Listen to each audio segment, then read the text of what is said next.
السلام علیکم ورحمۃ اللہ وبرکاتہ۔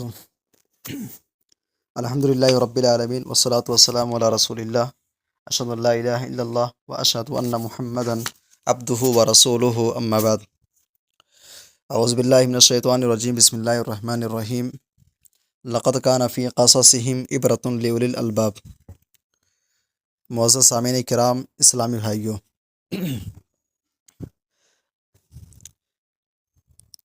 جب آپ قرآن حکیم کا مطالعہ کریں گے، قرآن حکیم کے اندر بہت سارے انبیاء کرام کا تذکرہ آپ کو ملے گا۔ تقریباً 25 انبیاء کرام کا ذکر قرآن حکیم کے اندر کیا گیا ہے۔ دنیا کے اندر اللہ تبارک و تعالیٰ نے انبیاء اور رسول کو ہماری اور آپ کی ہدایت کے لیے، سیدھا راستہ دکھانے کے لیے اللہ نے بھیجا۔ اس کے بعد قرآن حکیم انبیاء کا تذکرہ کرنے کے بعد قرآن حکیم ایک نقطے کی بات ذکر کرتا ہے۔ قرآن کہتا ہے کہ لقد کان فی قصصہم عبرۃ لاولی الالباب۔ دنیا کے اندر جو پیغمبر آئے، جو میسنجر، جو رشی منی، جو دھرم پدیشک دنیا کے اندر آئے، انبیاء اور رسول کے دنیا کے اندر بھیجے جانے کے بعد ان کی زندگی کے اندر ان کے واقعات جو قرآن و حدیث کے اندر بیان کیے گئے ہیں، اس کے اندر عقل مندوں کے لیے بہت ساری عبرت کی چیزیں ہیں، بہت ساری نصیحت کی چیزیں ہیں۔ اس دنیا کے اندر ایک پیغمبر گزرے ہیں، حضرت ابراہیم علیہ السلام۔ آج ہم انہی کی زندگی کے متعلق ایک اہم ٹاپک پر بات کریں گے، ابراہیم علیہ السلام کی زندگی ہمیں کیا سکھاتی ہے۔ اس موضوع پر انشاءاللہ چند باتیں آپ کے سامنے رکھی جائیں گی۔ ابراہیم علیہ السلام ایک ایسے پیغمبر ہیں جن کی پیدائش عراق کے شہر میں ایک جگہ تھا جس کا نام تھا ار نامی جگہ پر حضرت ابراہیم علیہ السلام کی پیدائش ہوئی۔ چونکہ یہ علاقہ جو ہے شرک و بدعات میں ڈوبا ہوا تھا، بلکہ عالم تو یہ تھا کہ خود حضرت ابراہیم علیہ السلام کے والد محترم، خود ان کے والد شرک میں ڈوبے ہوئے تھے، بلکہ اپنے ہاتھوں سے مورتی بناتے تھے اور خود لے جا کر کے بازار میں بیچا کرتے تھے۔ حضرت ابراہیم علیہ السلام نے اپنے باپ کو نصیحت کرتے ہوئے کہا، وَإِذْ قَالَ إِبْرَاهِيمُ لِأَبِيهِ۔ قرآن کہتا ہے کہ جب ابراہیم علیہ السلام نے اپنے باپ آزر سے کہا، أَتَتَّخِذُ أَصْنَامًا آلِهَةً، اے میرے ابو جان، کیا آپ بتوں کو اپنا معبود بناتے ہیں؟ انی اراک وقومک فی ضلال مبین، میں دیکھ رہا ہوں کہ آپ اور آپ کی پوری قوم جو ہے کھلی ہوئی گمراہی کے اندر ڈوبے ہوئے ہیں۔ ابراہیم علیہ السلام کی زندگی سے ہمیں اور آپ کو سب سے پہلا میسج اور سب سے پہلا پیغام یہی ملتا ہے، کلیئر یور ڈاؤٹس۔ اگر آپ کو کسی چیز کو لے کر کے شک اور شبہ ہے، کوئی ڈاؤٹ آپ کو ہے، تو آپ اس کو کلیئر کیجئے۔ آپ اپنے والد محترم سے بات کیجئے، قوم کے جو ذمہ دار ہیں آپ ان سے بات کیجئے، علماء سے آپ رجوع کیجئے، جو جس فیلڈ کا ماہر ہے، جس کے بارے میں آپ کو ڈاؤٹ ہو رہا ہے، شک ہو رہا ہے، آپ اس سے بات کیجئے کہ بھائی یہ جو ہے چیز آپ کر رہے ہو، اس کے بارے میں یہ بات مجھے سمجھ میں نہیں آ رہی ہے، شریعت کا کوئی مسئلہ ہے، یا فار ایگزامپل میں یہاں پہ درس دے رہا ہوں، درس میں کچھ ایسی باتیں آپ کے سامنے آ جائیں جو آپ کو سمجھ میں نہیں آ رہی ہیں، تو آپ مجھ سے کلیئر کیجئے، آپ مجھ سے ڈائریکٹ بات کیجئے، جس سے کوئی مسئلہ ہے آپ اس کو کلیئر کیجئے۔ حضرت ابراہیم علیہ السلام نے اپنے باپ پر نظر ڈالی، کیا دیکھتے ہیں کہ باپ خود اپنے ہاتھوں سے مورتی بناتا ہے، پتھر تراشتا ہے، اور تراش کر کے بازار میں جا کر کے مارکیٹ میں فروخت کرتا ہے، بیچنے کے بعد پھر وہی مورتی لے کر کے لوگ گھر کے اندر اس کو اپنا حاجت روا، مشکل کشا اور اسی سے امیدیں وابستہ کر رہے ہیں، اولاد مانگ رہے ہیں، روزی روٹی کا سوال کر رہے ہیں، مصیبتوں میں اسے پریشانی دور کرنے والا اسے سمجھ رہے ہیں، اس کو معبود بنا کر کے بیٹھے ہوئے ہیں۔ ابراہیم علیہ السلام نے کیا کہا، اے میرے ابو جان، آپ بتوں کو کیا ہے کہ اپنا معبود بنا رہے ہو، انی اراکا، میں دیکھ رہا ہوں، مجھے ایسا لگ رہا ہے کہ آپ اور آپ کی پوری جو قوم ہے نا، کھلی ہوئی گمراہی کے اندر ہے۔ تو پہلا سبق یہی ہے کہ اگر کوئی ڈاؤٹ ہے تو آپ اس کو صاحب معاملہ سے آپ اس کو کلیئر کیجئے۔ اس کے بعد حضرت ابراہیم علیہ السلام جب اپنے باپ کو انہوں نے نصیحت کی، اور اس کے بعد پھر آگے مرحلہ آتا ہے کہ ابراہیم علیہ السلام حق کی تلاش میں نکل جاتے ہیں۔ قرآن کہتا ہے کہ فلما جن علیہ اللیل، جب رات کی تاریکی چھا گئی، رآ کوکبا، حضرت ابراہیم علیہ السلام نے ستاروں کو دیکھا، کہا کہ یہ میرے رب ہیں۔ فلما افل قال لا احب الافلین، جب ستارے ڈوب گئے، حضرت ابراہیم علیہ السلام نے کہا کہ میں ستاروں سے محبت کرنے والا نہیں ہوں، ستارے معبود نہیں ہو سکتے ہیں۔ اس کے بعد حضرت ابراہیم علیہ السلام نے فلما رأى القمر، چاند کو دیکھا، انہوں نے کہا ھذا ربی، یہ میرا رب ہے۔ لیکن جب چاند بھی ڈوب گیا، حضرت ابراہیم علیہ السلام نے کہا کہ چاند بھی میرا رب نہیں ہو سکتا، جو ڈوب جائے وہ رب کیسا ہو سکتا ہے۔ فلما رأى الشمس بازغة، قرآن کہتا ہے کہ جب حضرت ابراہیم علیہ السلام نے سورج کو دیکھا، سورج ستاروں کے مقابلے میں، چاند کے مقابلے میں کافی بڑا تھا، کافی روشن تھا۔ حضرت ابراہیم علیہ السلام نے کہا کہ ہادہ ربی ہادہ اکبر، یہ میرا رب ہے اور یہ سب سے بڑا ہے، یہ سب سے بڑا ہے، سب سے زیادہ روشن ہے، یہی میرا معبود ہے، یہ میرا رب ہے۔ لیکن جب سورج بھی ڈوب گیا، حضرت ابراہیم علیہ السلام نے کہا کہ یہ میرا رب نہیں ہو سکتا ہے۔ ہمارے اور آپ کے لیے یہاں پر دوسرا میسج یہ ہے، سرچ فار ٹروتھ، سچائی کو آپ تلاش کیجئے، حقیقت کو آپ تلاش کیجئے۔ آپ فکر فی ما انت علیہ، آپ جس منہج کو، جس مسلک کو اور جس طریقے کو آپ اپنائے ہوئے ہیں، آپ اس پر غور کیجئے، کیا وہ صحیح ہے کہ نہیں ہے۔ جو راستہ اپنائے ہوئے ہیں، بھئی آپ کو بامبے جانا ہے، جو روٹ اپنائے ہوئے ہیں، آپ اس کے بارے میں برابر جائزہ لیتے رہیے کہ بھائی جس راستے پر آپ نکلے ہو، کیا یہ راستہ آپ کو بامبے پہنچائے گا کہ نہیں پہنچائے گا۔ بھائی دنیا کے اندر ہمیں اور آپ کو بھیجا گیا تاکہ اللہ کی بندگی کریں، ہم دنیا کے اندر رہ کر کے ایسے اعمال کریں کہ جس سے ہم جنت سے قریب ہو جائیں۔ اب ہم اس راستے پر نکلے ہیں، چل رہے ہیں، ہمیں برابر غور کرتے رہنا ہے کہ کیا ہم جس راستے پر نکل رہے ہیں، یہ راستہ ہم کو جنت تک لے جائے گا کہ نہیں لے جائے گا، یہ راستہ ہم کو اللہ سے قریب کرے گا کہ نہیں کرے گا۔ اپنے منہج کا، اپنے مسلک کا برابر جائزہ لیتے رہنا چاہیے، اور اس باب میں، شرعی مسائل میں ہمارا آخر وہ کون سا میزان ہو، کون سا ترازو ہو کہ جس پر رکھ کر کے ہم یہ ماپ سکیں، ہم یہ جان سکیں کہ بھائی یہی منہج صحیح ہے۔ اس تعلق سے میں شہید اسلام علامہ احسان الہی ظہیر کے وہ جملے میں کوٹ کرنا چاہوں گا۔ علامہ احسان الہی ظہیر کہتے ہیں کہ میں دنیا کے علماء کو میں چیلنج کرتا ہوں، آ جاؤ رات میں ہم بیٹھتے ہیں، اپنے مسلک کی ساری باتیں آپ لے آؤ، اپنے مسلک کی باتیں ہم بھی لے آتے ہیں، اور لا کر کے ہم بیٹھتے ہیں، بات کرتے ہیں۔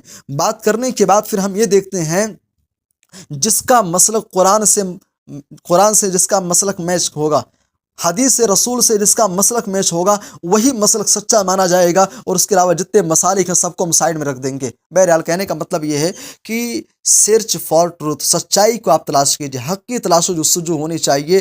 آپ اپنے مسلک کا، اپنے منہج کا آپ جائزہ لیتے رہیں، کہیں ایسا نہ ہو کہ آپ کو بہلا فسلا کر کے کوئی راستہ دکھلا دیا جائے اور وہ راستہ غلط نکلے۔ اور مسلک کو صحیح کیسے ہم جانیں، اس کو جاننے کے لیے ہمیں دیکھنا ہوگا کہ جو چیز ہم کر رہے ہیں آیا وہ قرآن کے مطابق ہے کہ نہیں ہے، حدیث رسول کے مطابق ہے کہ نہیں۔ اگر قرآن و حدیث کے مطابق ہے تو الحمدللہ ثم الحمدللہ۔ اور آگے بڑھیے، ابراہیم علیہ السلام نے جب حق کی تلاش و جستجو میں نکلے، انہوں نے کہا کہ ستارے رب نہیں ہو سکتے ہیں، چاند رب نہیں ہو سکتا ہے، سورج رب نہیں ہو سکتے ہیں، یہ میری قوم کے لوگ جو کر رہے ہیں یہ بھی نہیں ہو سکتے ہیں۔ ابراہیم علیہ السلام نے اس موقع پر ایک جملہ کہا تھا، قرآن حکیم کہتا ہے کہ انی بریء مما تشرکون۔ ابراہیم علیہ السلام نے کہا کہ اے میرے والد محترم، اے میری قوم کے لوگوں، میں اس چیز سے بری ہوں جس کو تم شریک بنائے ہوئے ہو اللہ کے ساتھ۔ انی بریء مما تشرکون، میں بری ہوں اس چیز سے، مما تشرکون، جو کچھ تم شرک کر رہے ہو، شرکیہ کام کر رہے ہو، میں اس سے بری ہوں، میرا اس سے کوئی تعلق نہیں ہے۔ حضرت ابراہیم علیہ السلام کی زندگی سے ہمیں اور آپ کو یہاں پر تیسرا میسیج ملتا ہے، شرک سے بیزاری، شرک سے بیزاری، شرک سے کنارہ کشی اختیار کیجیے۔ شرک کی طرف لے جانے والا، صرف شرک ہی سے نہیں بلکہ شرک کی طرف لے جانے والا ایک معمولی سا کلمہ، ایک معمولی سا کام بھی، اس سے بھی آپ کو بیزار رہنا ہے، اس سے بھی آپ کو دوری اختیار کرنی ہے۔ حضرت ابراہیم علیہ السلام نے شرک سے صرف بیزاری اختیار نہیں کی، بلکہ انہوں نے وہ جملے کہے، قرآن حکیم کہتا ہے انی وجہت وجہی للذی فطر السماوات والارض حنیفا وما انا من المشرکین، مشرکوں سے میرا کوئی تعلق نہیں ہے۔ اسی لیے قرآن حکیم کہتا ہے ان ابراہیم کان امۃ قانتا للہ حنیفا وما کان من المشرکین۔ ابراہیم علیہ السلام شرک والوں میں سے نہیں تھے، ان کا تعلق شرک سے نہیں تھا۔ بہرحال ہمیں، ہمارے اور آپ کے لیے تیسرا میسیج ابراہیم علیہ السلام کی زندگی سے یہ ملتا ہے کہ ہم شرک سے بیزار رہیں، شرک سے دوری اختیار کریں۔ اور آگے بڑھیے، ابراہیم علیہ السلام نے جب شرک سے برات کا اظہار کر دیا، اس کے بعد ابراہیم علیہ السلام قوم کے اندر، آپ نے واقعہ سنا ہوگا کہ میلے کا دن آتا ہے، قوم کے لوگوں نے کہا کہ ابراہیم چلو میلاد دیکھنے چلتے ہیں، لیکن ابراہیم علیہ السلام نے میلے میں جانے سے انکار کر دیا، میلے میں جانے سے انہوں نے منع کر دیا۔ اور قرآن حکیم کہتا ہے کہ ابراہیم علیہ السلام نے قسم کھائی، تاللہ لاکیدن اصنامکم بعد ان تولوا مدبرین۔ ابراہیم علیہ السلام نے کہا کہ میرے قوم کے لوگوں، اللہ کی قسم میں تمہارے معبودوں کے ساتھ ایک چال چلوں گا، جب تم پیٹھ پھیر کر کے چلے جاؤ گے میں تمہارے معبودوں کے ساتھ ایک چال چلوں گا۔ اور چال انہوں نے کیا چلی؟ مورخین لکھتے ہیں کہ ابراہیم علیہ السلام نے کلہاڑی لی اور بت خانے کے اندر چلے گئے، ایک سائیڈ سے سارے معبودوں کو توڑ کر کے انہوں نے رکھ دیا، جو بڑا معبود تھا اس کے گردن میں جا کر کے انہوں نے کلہاڑی کو لٹکا دیا۔ اس کے بعد ابراہیم علیہ السلام وہاں سے چلے آئے۔ قوم کے لوگ جب میلے سے واپس آتے ہیں، میلے سے واپس آنے کے بعد جب انہوں نے اپنے معبودوں کی یہ درگت دیکھی، یہ حالت انہوں نے دیکھی، تو لوگوں نے آپس میں بات کرنا شروع کر دیا، من فعل ھذا بآلہتنا، ہمارے معبودوں کے ساتھ یہ کس نے کیا ہے، یہ کس نے کیا ہے؟ لوگوں نے کہا کہ سمعنا فتى یذکرہم یقال لہ ابراہیم، ایک نوجوان ہے، اس کے بارے میں ہم نے سنا ہے کہ وہ ہمارے معبودوں کے بارے میں ایسی سی باتیں کرتا ہے۔ حضرت ابراہیم علیہ السلام کو بلایا گیا، حضرت ابراہیم علیہ السلام نے کہا بل فعلہ کبیرہم، یہ میں نے نہیں کیا، ان کے بڑے نے کیا ہے، اگر تم کو یقین نہیں ہو رہا ہے تو بڑا تو صحیح سالم ہے، بڑا صحیح سالم ہے، اس کے ہاتھ میں کلہاڑی بھی ہے، جاؤ اس سے پوچھ لو، بل فعلہ کبیرہم، میں نے نہیں کیا، اس کے بڑے نے کیا ہے۔ بہرحال قوم کے لوگ سمجھ گئے کہ یہ سارے کام جو ہے ابراہیم علیہ السلام ہی کا کیا ہوا ہے۔ حضرت ابراہیم علیہ السلام کو پھر اس کے بعد ایک گڑھا کھودا گیا، آگ تیار کی گئی، ابراہیم علیہ السلام کو اس کے اندر ڈالا گیا۔ واقعہ آپ نے سنا ہوگا، قرآن حکیم کہتا ہے اللہ تبارک و تعالیٰ نے آگ کو حکم دیا، قلنا یا نار کونی بردا و سلاما، اے آگ تو ٹھنڈی اور سلامتی والی ہو جا۔ یہاں پہ ایک نقطہ بتاتا چلوں، مفسرین کہتے ہیں کہ یہاں پہ اللہ تبارک و تعالیٰ نے بردن کے بعد سلامن کہا، یا نار کونی بردن، صرف بردن نہیں کہا، اگر صرف بردن کہا جاتا تو ہو سکتا تھا کہ آگ اتنی ٹھنڈک ہو جاتی جس سے ابراہیم علیہ السلام کو تکلیف پہنچتی۔ اس کے بعد کہا گیا سلامن، ایسی ٹھنڈک والی ہو جا کہ جس سے ابراہیم علیہ السلام کے لیے سلامت کا ذریعہ بن جا۔ بہرحال ابراہیم علیہ السلام کو آگ میں ڈالا گیا۔ ہمارے اور آپ کے لیے یہاں پر تیسرا میسج یہ ہے، الصبر علی الاذى فی سبیل الحق، فی سبیل اللہ، فی سبیل الدین۔ اللہ تبارک و تعالیٰ کے راستے میں اگر نکلے ہو، دین کی تبلیغ کے لیے نکلے ہو، تو آپ کو زمانہ، سماج، سوسائٹی آپ کا ویلکم نہیں کرے گی، خوش آمدید نہیں کرے گی، آپ کو گالیوں سے آپ کا سواگت ہوگا، آپ کو مارا جائے گا، ستایا جائے گا، زبانی طور پر فزیکلی آپ کو ٹارچر بھی کیا جائے گا، آپ کو پریشان کیا جائے گا، آپ کے اوپر مصیبتیں آئیں گی۔ یعنی اگر آپ حق بات بولو گے تو آپ کو برا کہا جائے گا۔ بھائی ایسے موقع پر آپ کو صبر سے کام لینا ہے۔ ابراہیم علیہ السلام کی زندگی سے ہمیں اور آپ کو اس چوتھا میسج ملتا ہے، الصبر علی الاذى فی سبیل الدین، دین کے راستے میں آپ صبر سے کام لیں، آپ اس پر صبر سے کام لیں۔ ابراہیم علیہ السلام کو جب آگ سے نکالا گیا، نکالے جانے کے بعد ابراہیم علیہ السلام اپنے والد محترم کے پاس آتے ہیں، پھر سے ان کو سمجھاتے ہیں، ان کو نصیحت کرتے ہیں، یا ابتی یا ابتی، اے میرے ابو جان، اے میرے ابو جان، آپ ایسا مت کیجیے، ایسا مت کیجیے۔ انہوں نے بہت کچھ سمجھایا، لیکن ابراہیم علیہ السلام کے والد محترم نے اس موقع پر جو جواب دیا، وہ جواب کیا ہے کہ سننے کے لائق ہے اور سمجھنے کے لائق ہے۔ وہاں پہ ہمارے اور آپ کے لیے میسج بھی ہے۔ ابراہیم علیہ السلام نے جب باپ کو سمجھایا، سمجھانے کے بعد باپ کا جواب یہ تھا، لئن لم تنتہی لارجمنک، اے ابراہیم اگر تو اپنی اس حرکت سے باز نہیں آیا تو میں تجھے پتھروں سے مار کر کے رجم کر دوں گا، وہجرنی ملیہ، مجھے سے جدا ہو جا، مجھے چھوڑ دے، لئن لم تنتہی لارجمنک، میں تجھے پتھر سے مار کر کے رجم کر دوں گا۔ اس کے بعد ابراہیم علیہ السلام کا جواب کیا تھا؟ باپ جان سے مارنے کی دھمکی دے رہا ہے، ابراہیم علیہ السلام کا جواب یہ تھا، قال السلام علیک، اے ابو جان آپ پر سلامتی ہو، ساستغفر لک، میں آپ کے بارے میں اللہ تبارک و تعالیٰ سے مغفرت کی دعا کروں گا۔ ہمارے اور آپ کے لیے پانچواں میسج یہ ہے، احترام الاب، آپ باپ کا احترام کیجیے۔ باپ کیسا بھی ہو، باپ کیسا بھی ظلم ڈھائے، کچھ بھی ہو، باپ کے ادب و احترام کا خیال رکھنا ہے، باپ کی عزت کرنی ہے، باپ کا ادب و احترام آپ کو ہر حال میں اس کا پاس و لحاظ رکھنا ہے۔ باپ کے ساتھ آپ نرمی کے ساتھ پیش آئیں، باپ کے ساتھ آپ محبت سے آپ پیش آئیں، حتی المقدور جہاں تک ہو سکے باپ کی خدمت آپ کو کرنی ہے۔ باپ حضرت ابراہیم علیہ السلام کے والد محترم مارنے کی دھمکی دے رہے ہیں، لیکن ابراہیم علیہ السلام کی شخصیت یہ ہے، انہوں نے اپنے اس رد عمل کے ذریعے سے ایک میسج ہمیں اور آپ کو دیا ہے کہ باپ کے ادب و احترام کو ملحوظ خاطر رکھا جائے، باپ کا احترام اور اس کا پاس و لحاظ ہونا چاہیے۔ بہرحال، اور یہاں پر ایک چیز اور قابل غور ہے، ابراہیم علیہ السلام کی زندگی سے یہاں پر ایک سبق ہمیں اور آپ کو، چھٹا سبق یہ ملتا ہے، اختیار الکلام اللین فی الدعوۃ والتبلیغ، دعوت و تبلیغ میں آپ کا لہجہ بڑا نرم ہونا چاہیے، لہجہ آپ کا بڑا نرم ہو، بڑا پیارا ہو، سامنے والے کو آپ کے لہجے سے تکلیف نہیں ہونی چاہیے۔ ابراہیم علیہ السلام نے اپنے والد محترم کو جب بھی نصیحت کی تو کیا کہا، یا ابتی، اے ابو جان، اے ابو، یا ابتی، یا ابتی، بار بار انہوں نے یہ جملہ کہا۔ اور آپ دیکھیں گے کہ فرعون، حضرت موسیٰ علیہ السلام اور حضرت ہارون علیہ السلام کو جب ان کو فرعون کی طرف بھیجا گیا، فرعون وقت کا بہت بڑا ظالم تھا، تو فرعون کی طرف جب ان کو بھیجا گیا تو حضرت موسیٰ و ہارون کو اللہ تبارک و تعالیٰ نے یہی نصیحت کی کہ موسیٰ اور ہارون فرعون کے پاس جاؤ، لیکن جاؤ نرمی کے ساتھ بات کرنا، نرمی کے ساتھ گفتگو کرنا، پیار اور محبت کا لہجہ ہونا چاہیے۔ بہرحال ایک پیغام داعیوں کے لیے، خطیبوں کے لیے اور اللہ کی طرف بلانے والے لوگوں کے لیے ایک پیغام یہاں پر یہ بھی ہے کہ نرم لہجہ اختیار کیا جائے۔ اور آگے بڑھیے۔ اس کے بعد حضرت ابراہیم علیہ السلام وہاں سے نکلتے ہیں اور عراق کو چھوڑ کر کے وہاں سے پھر مصر کا رخ کرتے ہیں۔ ایک پیغام یہاں پر یہ ہے کہ ہجرت کرنے کا پیغام، ہجرت کرنے کا، یعنی اگر آپ، اور ہجرت کا معنی شریعت کے اندر یہ ہے کہ اگر آپ کسی جگہ پر رہتے ہیں جہاں پر آپ کو عبادت کرنے میں، اللہ کے دین پر عمل کرنے میں اگر آپ کو دشواری ہو رہی ہے تو آپ وہاں سے اللہ کے دین پر عمل کرنے کی خاطر آپ وہاں سے نکل جائیں، ایسے مقام پر چلے جائیں، ایسی جگہ پر چلے جائیں کہ جہاں پر جا کر کے آپ بآسانی دین اور شریعت پر آپ عمل کر سکیں۔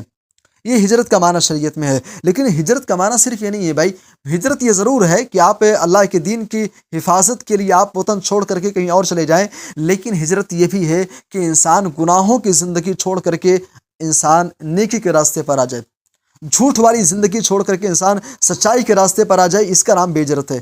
انسان بےایمانی والی زندگی چھوڑ کر کے ایمانداری والی زندگی اختیار کر لے، اس کا نام بے ہجرت ہے۔ سیرت ابراہیمی سے، ابراہیم علیہ السلام کی زندگی سے ہمیں اور آپ کو ایک میسیج یہ بھی ملتا ہے ہجرت کرنے کا، برائیوں سے نیکیوں کی طرف ہجرت کرنے کا، گناہ کے کام سے اچھائی کے کام کی طرف ہجرت کرنے کا، بے نمازی والی زندگی سے نمازی والی زندگی کی طرف ہجرت کرنے کا۔ ابراہیم علیہ السلام کی زندگی سے ہمیں اور آپ کو ایک میسیج یہ بھی ملتا ہے۔ اور آگے بڑھیں۔ ابراہیم علیہ السلام کی زندگی سے ہمیں اور آپ کو 8واں میسیج، 8واں پیغام یہ ملتا ہے کہ مصیبت میں نماز قائم کیا جائے۔ جب حضرت ابراہیم علیہ السلام وہاں سے عراق سے نکلے، عراق سے نکلنے کے بعد جب مصر پہنچتے ہیں، آپ جانتے ہیں کہ مصر کے بادشاہ، جو بھی بادشاہ ہوتا تھا اس کا لقب ہوتا تھا فرعون۔ اس وقت کا جو بادشاہ تھا، بادشاہ کو پتہ چلا کہ ایک شخص ہمارے یہاں آیا ہوا ہے، اس کے ساتھ میں ایک خاتون بھی ہے جو کہ بہت ہی خوبصورت ہے۔ وہ بادشاہ جو ہے بڑا ہی سرکش تھا، بڑا ہی ظالم تھا، وہ خوبصورت عورتوں کو اپنے پاس بلا کر کے اور ان سے کیا ہے کہ ناجائز تعلقات قائم کرتا تھا۔ جب حضرت ابراہیم علیہ السلام کے بارے میں اسے خبر ملی تو حضرت ابراہیم علیہ السلام کو بلا کر کے بھیجا گیا اور پوچھا گیا، تو حضرت ابراہیم علیہ السلام نے کہا کہ یہ میری بہن ہے، اور بہن کس اعتبار سے؟ دینی اعتبار سے کیا ہے کہ میری بہن ہے۔ ہاں، بہرحال حالانکہ وہ وائف تھی لیکن دینی اعتبار سے وہ بہن کا بھی رشتہ ہوتا ہے۔ حضرت ابراہیم علیہ السلام نے وہاں پر یہ جملے انہوں نے کہے۔ اس کے باوجود بھی کیا ہے کہ اس بادشاہ نے حضرت سارہ علیہ السلام کو اپنے پاس بلایا، اور اللہ کے نبی صلی اللہ علیہ وسلم کی صحیح حدیثیں موجود ہیں، آپ سنے بھی ہوں گے۔ اللہ کے نبی صلی اللہ علیہ وسلم کہتے ہیں کہ جب حضرت سارہ علیہ السلام جب اس ظالم بادشاہ کے پاس ان کو لایا گیا، انہوں نے نماز پڑھی اور نماز پڑھ کر کے اللہ تبارک و تعالیٰ سے دعا کیا کہ اللہ اس کافر کو میرے اوپر مسلط مت ہونے دینا۔ اس کے پیر کے اندر کچھ ایسی بیماری مرگی یا پھر کچھ اس ٹائپ کی بیماری اس کے جسم کے اندر لگی کہ وہ اپنے پیر زمین پر پٹکنے لگا۔ حضرت سارہ علیہ السلام سے منت سماجت کرنے لگا کہ اللہ سے دعا کرو کہ میری بیماری ٹھیک ہو جائے۔ حضرت سارہ علیہ السلام نے اللہ تبارک و تعالیٰ سے دعا کیا کہ اللہ اگر اسی حالت میں مر گیا تو لوگ الزام یہ دیں گے کہ اس خاتون نے اس کو مار ڈالا۔ تقریباً 3 مرتبہ ایسا واقعہ پیش آیا۔ یہاں پہ ہمارے اور آپ کے سمجھنے کی چیز یہ ہے کہ مصیبت میں نماز قائم کی جائے۔ حضرت سارہ علیہ السلام ان کی عزت اور ان کی آبرو لٹنے کی کگار پہ تھی۔ اللہ تبارک و تعالیٰ نے ان کی عزت، ان کی حفاظت کرنے والی ذات تو اللہ تبارک و تعالیٰ کی ہے، لیکن انہوں نے جو طریقہ اپنایا نماز پڑھ کر کے، انہوں نے اللہ سے دعا کی۔ بہرحال مصیبت میں، پریشانی میں نماز قائم کیا جائے، اللہ تبارک و تعالیٰ سے دعاؤں کا اہتمام کیا جائے۔ اسی طریقے سے ابراہیم علیہ السلام کی زندگی سے ہمیں اور آپ کو ایک میسیج یہ بھی ملتا ہے کہ رحمت الہی سے مایوس نہ ہوا جائے۔ حضرت ابراہیم علیہ السلام بڑھاپے کی دہلیز پر قدم رکھ چکے ہیں، اور بڑھاپے کے عالم میں حضرت ابراہیم علیہ السلام نے اللہ سے ایک دعا کی، رب ہب لی من الصالحین، اے اللہ تو مجھے نیک اور صالح اولاد عطا فرما۔ بھائی بڑھاپے کے عالم میں انسان کیا ہوتا ہے کہ اور انسان کیا ہے کہ جسمانی اعتبار سے کمزور پڑ جاتا ہے، عورت باج ہو جاتی ہے، اولاد کی تمنائیں، اولاد کی امید بہت کم ہوتی ہے۔ تو اس موقع پر ابراہیم علیہ السلام نے اللہ سے دعا کی اور اللہ تبارک و تعالیٰ نے اسماعیل علیہ السلام جیسی اولاد سے ان کو نوازا۔ ہمارے اور آپ کے لیے میسیج یہ ہے کہ اللہ کی رحمت سے کبھی مایوس نہ ہوا جائے۔ اور آگے بڑھیے۔ جب اللہ تعالیٰ نے ابراہیم علیہ السلام کو اسماعیل علیہ السلام جیسی اولاد سے نوازا ان کو، اس کے بعد اللہ نے حکم دیا کہ ابراہیم اپنے بچے کو اور بیوی کو لے جا کر کے مکہ کی بیاب و گیاہ وادی کے اندر چھوڑ کر کے آ جاؤ۔ ابراہیم علیہ السلام چھوڑ کر کے چلے آئے۔ یہاں پر ہمارے اور آپ کے لیے یہ 10واں میسیج یہ ہے کہ توکل اللہ، اللہ کی ذات پر بھروسہ ہونا چاہیے۔ اب قابل غور بات یہ ہے کہ ابراہیم علیہ السلام اپنی وائف کو، اپنے دودھ پیتے بچے کو لے جا کر کے مکہ کی سرزمین پر چھوڑ کر کے چلے آ رہے ہیں۔ بھئی مکہ کی سرزمین جہاں چھوڑ کر کے آئے تھے وہ کسی خالہ یا پھوپھی کا گھر نہیں تھا، مکہ کی بیاب و گیاہ وادی کے اندر چھوڑ کر کے آئے ہیں، وہاں کوئی نہیں ہے۔ کوئی رشتہ دار نہیں ہے، کوئی گھر نہیں ہے، کوئی مکان نہیں ہے، کوئی کھیتی باڑی نہیں ہے، پتھریلی علاقہ ہے، ابراہیم علیہ السلام چھوڑ کر کے آ رہے ہیں۔ قرآن حکیم کہتا ہے ابراہیم علیہ السلام نے اس موقع پر ایک دعا کی، ربنا انی اسکنت من ذریتی، اے میرے رب میں نے اپنی ذریت کو یہاں پہ ٹھہرایا ہے، بوادٍ غیر ذی زرع، ایسی وادی کے اندر جہاں پر کوئی کھیتی باڑی نہیں ہے، عند بیتک المحرم، تیرے محرم گھر کے پاس ہے، ربنا لیقیموا الصلاۃ، اے ہمارے پروردگار تاکہ نماز قائم کرنے والے بنے۔ بہرحال یہاں پر ہمارے اور آپ کے لیے میسج یہ ہے کہ اللہ کی ذات پر بھروسہ کیا جائے، اسباب اختیار کیجئے، وسائل اختیار کیجئے، لیکن اللہ کی ذات پر بھروسہ ہونا چاہیے، اللہ کی ذات پر توکل ہونا چاہیے۔ اور جب اس انداز کا توکل انسان کی زندگی کے اندر آتا ہے تو اس کے فوائد اور اس کے ثمرات بھی سامنے آتے ہیں بھائی، اس کے فوائد اور ثمرات بھی سامنے آتے ہیں۔ اب یہاں پہ آپ دیکھیں کہ اللہ کی ذات پر بھروسے ہی کا نتیجہ تھا ایسا توکل کہ بھائی اللہ تبارک و تعالیٰ تو ہی نگہبان ہے، تو ہی دیکھنے والا ہے، کوئی تیسرا نہیں ہے، کوئی دوسرا نگہبان نہیں ہے۔ چھوڑ کر کے وہاں پر آتے ہیں، پانی ختم ہوتا ہے، پیاس لگی ہے، پیاس کے مارے حضرت اسماعیل تڑپ رہے ہیں، حضرت ہاجرہ صفا مروہ کے چکر لگا رہی ہیں، حضرت جبریل آتے ہیں اور جہاں حضرت اسماعیل علیہ السلام اپنی ایڑی کو رگڑ رہے تھے وہاں پر مارتے ہیں اور وہاں سے ایک چشمہ نکلتا ہے، اور اس چشمے کی برکت آپ دیکھیے کہ آج دنیا اس پانی کو زمزم کے نام سے جانتی ہے، آج یہ پوری دنیا اس پانی کو بڑی ہی عزت کے ساتھ، بڑی عزت کی نگاہ سے دیکھتی ہے، اس کو پیتی ہے، اس سے فائدہ اٹھاتی ہے۔ بہرحال کہنے کا مطلب یہ کہ اللہ کی ذات پر بھروسہ ہونا چاہیے، اور جب اس انداز کا توکل ہو تو زمزم جیسا پانی اسماعیل کو، ہاجرہ کو، ابراہیم علیہ السلام کی ذریت کو تحفے میں ملتا ہے۔ بہرحال اور آگے بڑھیے، حضرت ابراہیم علیہ السلام کی زندگی سے ہمیں اور آپ کو ایک میسج یہ بھی ملتا ہے کہ اگر تم اللہ کی راہ میں قربانی کرو گے، قربانی دو گے تو اللہ تعالیٰ تمہیں اس سے بہتر عطا کرے گا۔ اب دیکھیں حضرت ابراہیم علیہ السلام نے کس انداز میں قربانی دی بھائی۔ آج ہمیں اگر ہم سے دین کے نام پر، شریعت کے نام پہ تھوڑی سی بھی قربانی ہم سے نہیں ہو پاتی ہے، تھوڑی سی بھی قربانی ہم سے نہیں ہو پاتی ہے بھائی۔ حضرت ابراہیم علیہ السلام کی پہلی قربانی یہ تھی کہ انہوں نے پورے قوم کے لوگوں سے بغاوت کیا اللہ تبارک و تعالیٰ کے لیے، آگ میں کودنے کی قربانی، وطن کو چھوڑنے کی قربانی، بڑھاپے کے عالم میں میرا بچہ ملنے کے بعد اس کو بھی مکہ کے بیاب و گیا وادی کے اندر چھوڑ کر کے آنا ہے، وہاں چھوڑ کر کے آنا ہے۔ اور اس کے بعد پھر حکم یہ بھی ہوتا ہے کہ ابراہیم بچے کو ذبح کر دو، ذبح کرنے کے لیے بھی نکل گئے، اللہ تبارک و تعالیٰ نے اس کے جگہ پر ایک میڑھا عطا کیا، بچے کو ذبح کرنے کا حکم دیا گیا۔ اس بات کی قربانی ابراہیم علیہ السلام کو حکم دیا گیا کہ ابراہیم اس جگہ پر مکہ کے سرزمین میں خانہ کعبہ کی تعمیر کرنی ہے، بڑھاپے کے عالم میں خانہ کعبہ کی تعمیر کرنے کی قربانی، مختلف قسم کی قربانیوں سے ان کو سامنا کرنا پڑا۔ اس کے بدلے میں اللہ تبارک و تعالیٰ نے ان کو نوازا کیا، ذرا آپ اس کو بھی دیکھیں۔ اللہ تبارک و تعالیٰ نے اس کے بدلے میں ابراہیم علیہ السلام کو جو دیا تھا وہ سب سے بڑا تحفہ یہ تھا کہ ابراہیم علیہ السلام کے خاندان میں اللہ تعالیٰ نے نبیوں کا سلسلہ جاری کر دیا۔ ابراہیم علیہ السلام نبی، ان کے بیٹے اسماعیل بھی نبی، ان کے بیٹے اسحاق بھی نبی، اسحاق کی اولاد سے یعقوب بھی نبی، یعقوب کی اولاد سے یوسف بھی نبی، اور اس کے بعد پھر حضرت یوسف علیہ السلام کی نسل سے آگے بنی اسرائیل کے اندر انبیاء کا سلسلہ جاری ہوا، اور ادھر حضرت اسماعیل علیہ السلام کی ذریت سے امام کائنات جناب محمد رسول اللہ صلی اللہ علیہ وسلم کی مکہ مکرمہ کے اندر پیدائش ہوتی ہے۔ یہ بڑا تحفہ دیا اللہ تبارک و تعالیٰ نے۔ اللہ کے راستے میں تم جتنی قربانی دو گے نا، اللہ تعالیٰ اس سے بہتر تم کو عطا کرے گا۔ اور ایسے ہی اللہ تبارک و تعالیٰ نے حضرت ابراہیم علیہ السلام کو ان قربانیوں کے بدلے میں ایک فائدہ، یہ بدلہ یہ بھی دیا جس کو اللہ کے نبی صلی اللہ علیہ وسلم نے کچھ یوں بیان کیا ہے۔ اللہ کے نبی صلی اللہ علیہ وسلم نے فرمایا کہ جنت کے اندر خصوصی طور پہ حضرت ابراہیم علیہ السلام کے لیے گھر بنایا گیا۔ اللہ تبارک و تعالیٰ نے ابراہیم علیہ السلام کو اپنا دوست بنایا، اتخذ اللہ ابراہیم خلیلا، اللہ نے ابراہیم علیہ السلام کو اپنا دوست قرار دیا۔ بہرحال اللہ کے راستے میں آپ جتنی قربانی دو گے اللہ تعالیٰ اس سے بہتر آپ کو دے گا۔ ایک آخری بات رکھ کر کے بات ختم کرنا چاہوں گا۔ ابراہیم علیہ السلام کی زندگی سے ہمیں اور آپ کو ایک میسج، ایک پیغام یہ بھی ملتا ہے کہ اولاد کی صحیح تربیت کی جائے۔ جو آپ میں سے شادی شدہ ہیں یا جو خواتین ہیں جو میرڈ ہیں، تو اگر آپ شادی شدہ ہیں اور صاحب اولاد ہیں یا مستقبل میں آپ صاحب اولاد ہوں گے تو یہ پوائنٹ آپ کے ذہن میں ہونا چاہیے کہ اولاد کی صحیح تربیت ہونی چاہیے بھائی۔ ابراہیم علیہ السلام کی زندگی میں آپ دیکھیں گے جب ابراہیم علیہ السلام نے کہا کہ یا بنیا، اے میرے بیٹے، انی اری فی المنام، میں نے خواب میں دیکھا کہ میں تجھے ذبح کر رہا ہوں، میں تجھے ذبح کر رہا ہوں۔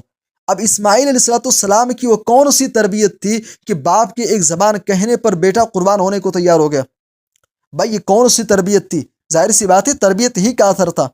یہ دینی تربیت ہی کا اثر تھا کہ باپ کے ایک زبان کہنے پر حضرت اسماعیل علیہ السلام قربان ہونے کو تیار ہو گئے۔ اولاد کی ایسی تربیت کی جائے کہ اولاد اس انداز میں تیار ہو کہ جب دین کی بات آئے، شریعت کی بات آئے، اسلام کی بات آئے، اللہ اور اس کے رسول کی بات آئے، تو اولاد اپنی جان بھی نچھاور کرنے کو تیار ہو جائے۔ اس انداز میں اولاد کی تربیت ہونی چاہیے۔ یہ چند باتیں تھیں حضرت ابراہیم علیہ السلام کی زندگی سے جو ہمیں سیکھنے کو ملتی ہیں، اور بھی بہت ساری چیزیں ہیں۔ بس آخر میں اللہ تبارک و تعالیٰ سے دعا ہے کہ اللہ ہم سب کو ان نصیحتوں پر، ان باتوں پر، ان پیغامات پر عمل کرنے کی پوری توفیق دے۔ آمین، تقبل یا رب العالمین۔